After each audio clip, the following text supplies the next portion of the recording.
महारानी अंजना ने आपकी पत्नी होने के बाद भी सबके सामने आपका इतना बड़ा अपमान किया।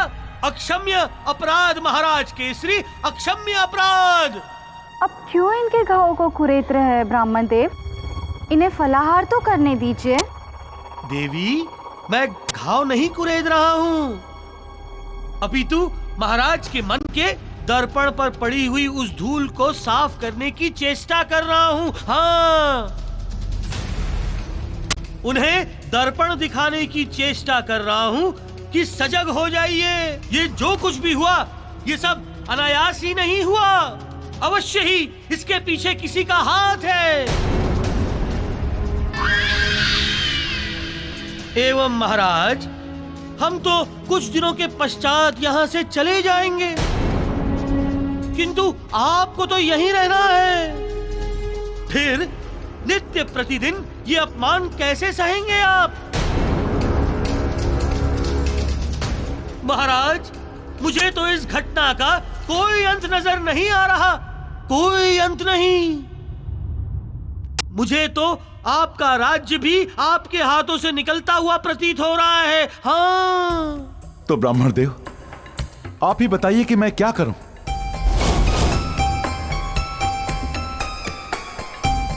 महाराज, आपको अपने अधिकारों को छीनना होगा। हाँ, तभी आप अपना अस्तित्व बचा पाएंगे महाराज केसरी। हाँ,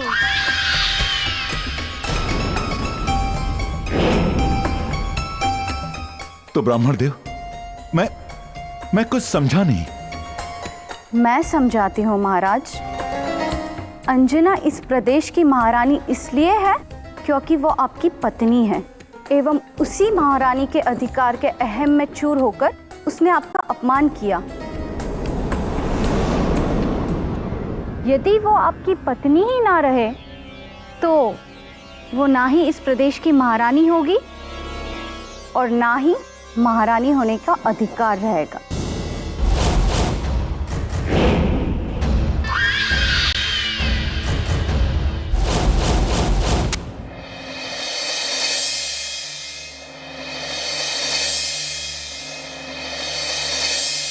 महाराज, हमने कोई अपराध नहीं किया है।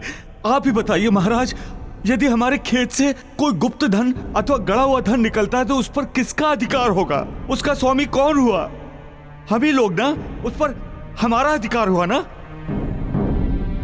फिर उस स्थिति में उस धन का प्रयोग करना अनुचित कैसे हुआ महाराज, जो आपके ये सैनिक इस वानर बालक के कहने पर हमें बंदी बनाकर ले आए? अभी तो केवल बंदी बनाकर लाए गए हो संपाल। तुम्हारे अपराध का दंड मिलना तो शेष है अभी।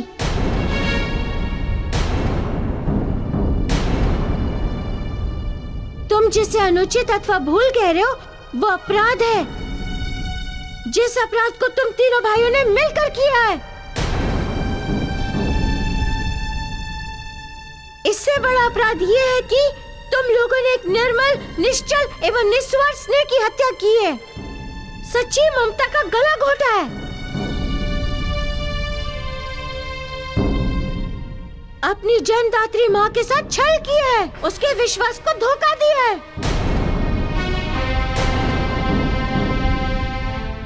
महाराज, अपनी जननी को उसकी संतान धोखा दे, इससे बड़ा अपराध और क्या हो सकता है इस संसार में?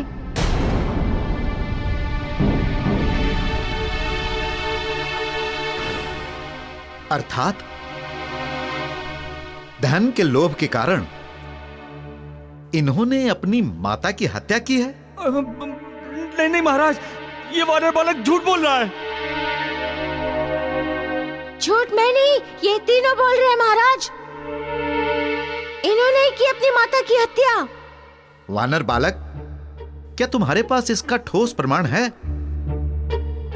इस तथ्य को सिद्ध करने हेतु गवाह के रूप में मेरे पास ठोस प्रमाण है। कौन है वो? वो साहूकार महाराज, साहूकार।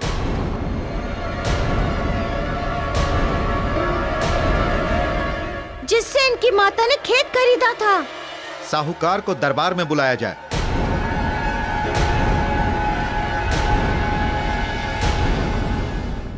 महाराज, देवी का कथन बिल्कुल सत्य है। हाँ, उन्होंने ऐसा किया क्यों? उन्होंने आपको कटु वचन बोले क्यों? वो इसलिए कि उन्हें आपकी पत्नी का स्थान प्राप्त है। हाँ, और यदि उनसे वो स्थान छिन जाए, वो आपकी पत्नी ना रहे, तो उनके पास कुछ नहीं रहेगा, सब कुछ छिन जाएगा तथा राज्य का कोई अधिकार उनके पास नहीं रहेगा। एवं तब आप जैसा चाहें वैसा अपनी इच्छा के अनुसार अपने राज्य को संचालित कर सकेंगे। हाँ,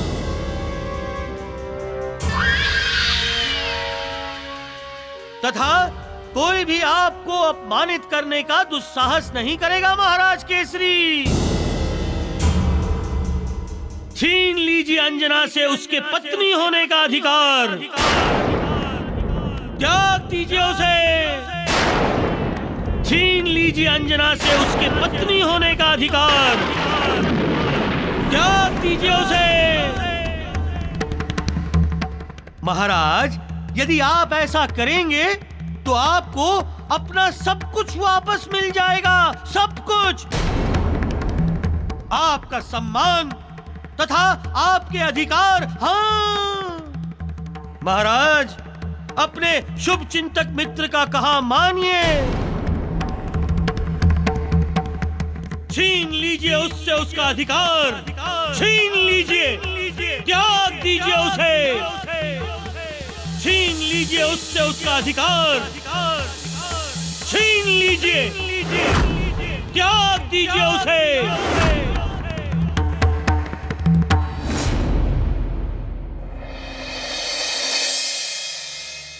महाराज, वह स्त्री बहुत ही सच्ची, नेक एवं भली थी। मेरे द्वारा प्राप्त किए हुए खेत से जो धन प्राप्त हुआ था, वो उस धन को लौटाने आई थी। आपको उस धरती का मूल्य दिया था, न कि उससे निकले हुए धन का। अतएव जिसका मूल्य हमने नहीं दिया, वो मेरा नहीं हुआ, इसलिए वो धन आपका है। आप चलिए और वो धन ले आइए। देवी, मैंने अपनी धरती आपको बेच दी है। अब चाहे उसमें से अन्न निकले या धन, वो सब आप ही का है। परंतु इसके ये तीन पुत्र इस बात से तैयार नहीं थे।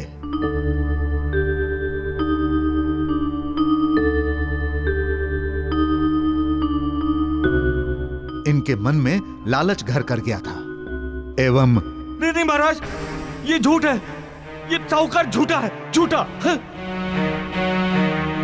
यदि ये झूठ है तो फिर बताओ कि इस समय तुम्हारी माता कहां है, जो तुम्हारे सुख हेतु अपने सुखों को न्यौछावर करती रही,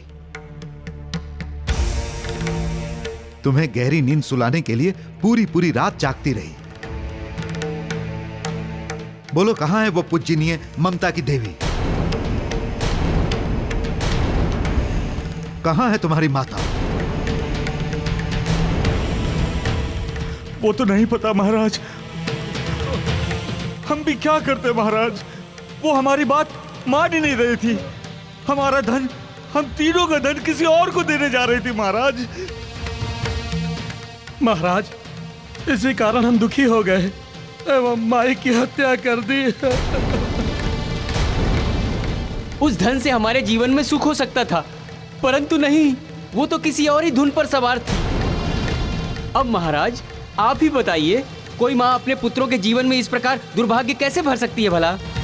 महाराज, इसी कारण हम दुखी हो गए और हमने अपनी माता की हत्या कर दी। महाराज, हमसे बहुत बड़ा अपराध हो गया महाराज। मामूली से धन के लोभ में हमने अपनी माता के प्राण हर लिए। हे माँ, हमें हमारे अपराधों के लिए कभी क्षमा मत करना। हम तेरे से पुत्र नहीं कुपुत्र हैं। बस,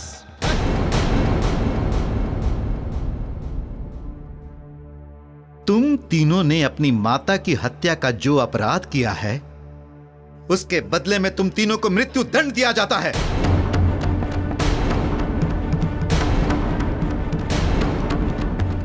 सैनिकों, इन तीनों भाइयों को कारागार में डाल दो। जो आज्ञा महाराज। मारुति, हमें क्षमा कर दो। हमसे बहुत बड़ा अपराध हो गया। हमने अपनी माता के प्राण हर लिए। भविष्य में ऐसी भूल कदापि नहीं होगी मारुति, कदापि नहीं। अब हम जीवन भर लोभ के वश में नहीं आएंगे।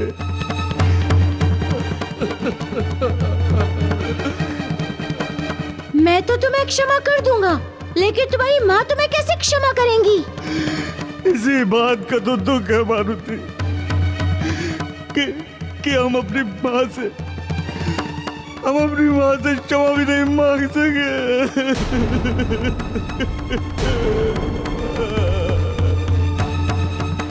सैनिकों, ले जाओ इन्हें। जी महाराज। जी महाराज। चलो। मैं क्षमा कर दो मारुति, क्षमा कर दो।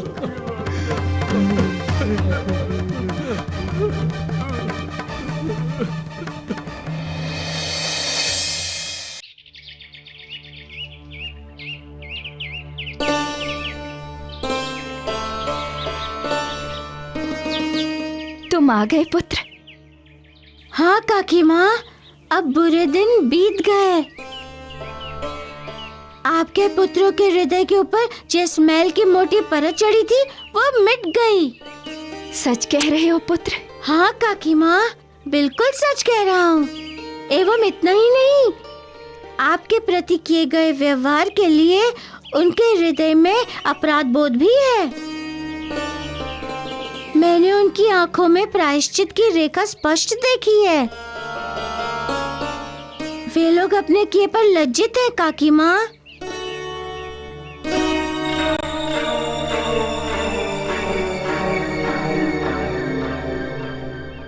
परंतु काकी माँ, एक दुखद सूचना भी है। क्या पुत्र?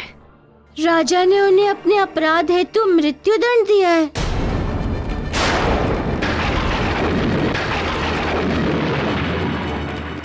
कल उन्हें प्राण दंड दे दिया जाएगा एवं इस दंड से उन्हें एक ही व्यक्ति बचा सकता है। कौन पुत्र?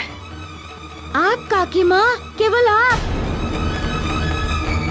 हाँ काकी माँ, उन्हें मृत्यु के मुख से अब केवल आप ही बचा सकती हैं।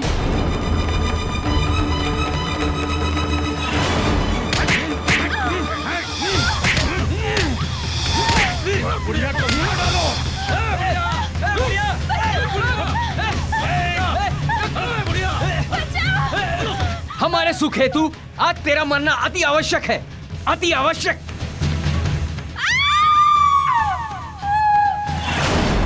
नहीं मारुति, मैं ऐसा नहीं कर सकती। जैसी करनी वैसी भरनी। इंसान को उसके किए का दंड मिलना ही चाहिए। नहीं काकी माँ, आपको उनकी सहायता करनी ही होगी, कारण आप उनकी माँ हैं। संतान चाहे अपनी माता के साथ कैसा भी व्यवहार क्यों ना करे, माता का व्यवहार उनके प्रति कभी नहीं बदलता। इस समय आपके पुत्रों को आपके संबल की आवश्यकता है माते। उन्होंने तो अपना कर्तव्य नहीं निभाया, परंतु आप अपना कर्तव्य अवश्य निभाएं। यही शास्त्रोचित है। मारुति, मैं तुम्हें जितनी भी विकट कठिनाइयों में डालती हूँ, तुम उतने ही शक्तिशाली होकर उनसे बाहर निकल आते हो। परंतु अभी तुम्हारी परीक्षा समाप्त नहीं हुई है पुत्र। अभी तो तुम्हें और भी कठिन परिस्थितियों का सामना करना होगा।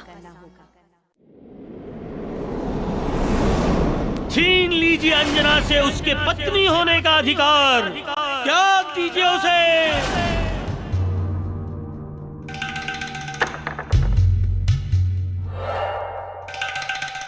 महाराज, बात क्या है? कुछ कहा देवी आपने?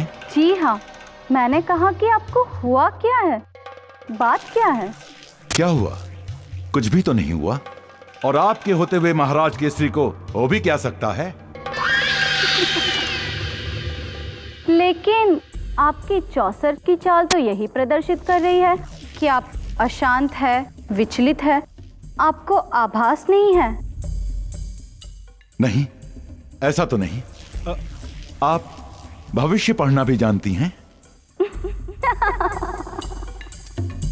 नहीं, चेहरा पढ़ना जानती हूँ। क्या? मेरे कहने का अर्थ ये था महाराज कि जब से हम खेल रहे हैं, मात केवल आप ही की हो रही है। सावधान देवी, इस बार आपकी मात होने जा रही है।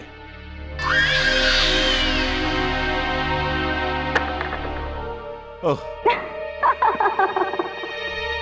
महाराज, आप तो इस बार भी चूक गए, मात नहीं कर पाए मुझे। लगता है कि आप मानसिक रूप से एकाग्र नहीं हो पा रहे, तभी तो चाल सोच समझकर नहीं चल पा रहे। उद्वेदन है मस्तिष्क में, किंतु कुछ समझ में नहीं आ रहा है कि मैं करूं भी तो क्या करूं।